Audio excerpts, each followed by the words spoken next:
तो चलिए ब्रेक के बाद एक बार फिर से आपका स्वागत है। यूक्रेन में पैदा हुए हालात के बाद अब सबसे बड़ा सवाल यही है कि आखिरकार देश लौटने के बाद इन छात्रों की पढ़ाई का क्या होगा। छात्रों के डॉक्टर बनने का सपना पूरा हो पाएगा या नहीं, ये रिपोर्ट देखिए।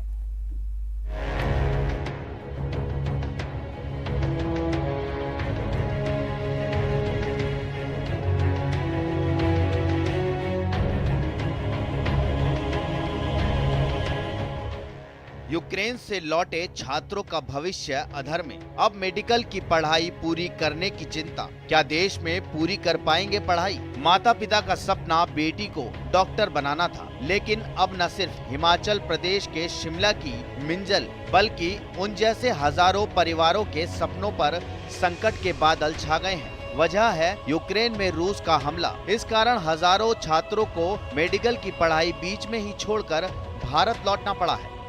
मैं लवीव मेडिकल यूनिवर्सिटी में पढ़ती हूँ और अभी तो जो हमारी साइड थी लवीव वो सेफ़ थी कंपैरेटिवली जो खारकीव और कीव के बच्चे थे, पर फिर भी वहाँ भी उतना ही माहौल ख़राब था, उतना ही बच्चे परेशान थे, उनके माँ बाप परेशान थे, बच्चे निकलेंगे नहीं निकलेंगे क्या होगा, और सबका यही वो था। और अब जब बच्चे सब यहाँ पहुँच गए हैं तो सबका एक ही सवाल है, गवर्नमेंट से भी खुद से भी, कि क्या करना है आगे, कहाँ जाना है और हमें वापस एजुकेशन अपनी मिलेगी नहीं मिलेगी। क्योंकि मैं तो फर्स्ट ईयर में हूँ, बट वहाँ मेरी जो सीनियर 6th ईयर के बच्चे जिनके सिर्फ 2-2 महीने रहते थे, उसके बाद उनको अपनी डिग्री मिल जाती, तो फिर उनका और सबका टाइम और पैसा वेस्ट हुआ है। मेरी बेटी लवीव यूनिवर्सिटी में पढ़ती थी और 25 को उसकी फ़्लाइट थी वापसी की, लेकिन 24 को ही कीव में बम ब्लास्ट हो गया था। तो उसके बाद ही हम लोगों की सिचुएशन ख़राब हो गई थी कि हमारा बच्चा अनसेफ जोन में है, लेकिन लवीव फिर भी सेफ जोन में था और हम बच्चे से कांटेक्ट में थे, इसलिए हमारे को फ़िक्र बहुत थी। लेकिन जब तक बच्चा वापस नहीं पहुंचा तब तक हमारे को बहुत परेशानी हुई है। 10-15 दिन हम बहुत परेशानी में रहे।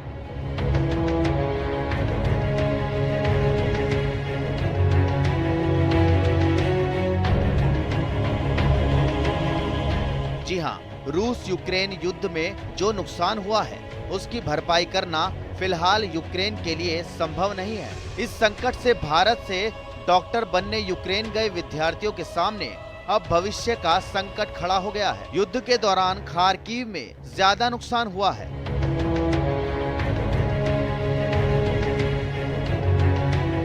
वहाँ की मेडिकल यूनिवर्सिटी में पढ़ने वाले 4 से 5 हजार छात्र छात्राओं को अपने भविष्य की चिंता है। लिविव में पढ़ने वाली मिंजल भी उन्हीं में से एक है। हाँ, ये बात और है कि वो उतनी निराश नहीं है।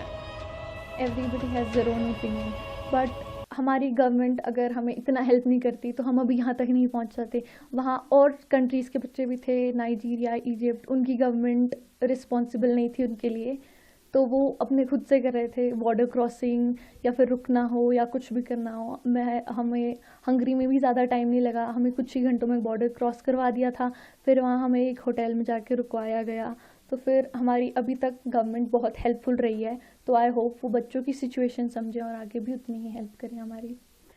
अब बेटियाँ वापस आई है तो इन लोगों की हमारी गवर्नमेंट ने काफ़ी हेल्प की है और ये लोग पहले हंगरी बॉर्डर के लिए निकले हैं, वहाँ भी हमारे अंदर। चलिए इसी के साथ ही इस बुलेटिन में फिलहाल इतना ही। नमस्कार।